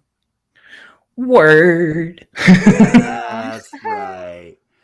That's a dope shirt, by the way. I don't know. It is. I know you can't see it on Anchor, but if you go to the website, you can see it. It's a dope shirt. Look at the three of us. It's like it's meant to be. I'm gonna get a phone case. Ooh, You can get phone cases. Yes, do. they have phone cases, throw pillows, blankets, shower curtains. The list goes on and on and on and on and on. Oh yeah, I'm getting a phone case. I'm getting a phone case. But I don't want this show to go on and on and on and on, or I'd show you more. With all of that being said, Take us home, Brucey. Wendy, Stay fresh, cheese bags. Dom, Goodbye, mwah, and good night. Bye. deuces, bitches. Tonight, in the Dungeon of Doom, the slaughter of the immortal Hulk Hogan will prevail. Millionaire grandma stacking paper, the machinations, aqua fascinations, criminal organization airtight. Black leaks passing info like batons and track meets. When the gun bursts, your son die, your time's up. I play the shadows like a sundial, it's dog pile, your misery, your Sunday service. Joints anointed plus symbols looking slippery. Hard to place my faces when you see me. Fine details so shimmery. Your memory distorted. This a palace of your own making. Be my persona, mask up. Okay, whoops. I don't know how that happened, but we're done now. I hit end stream and the video started playing. I was like, oh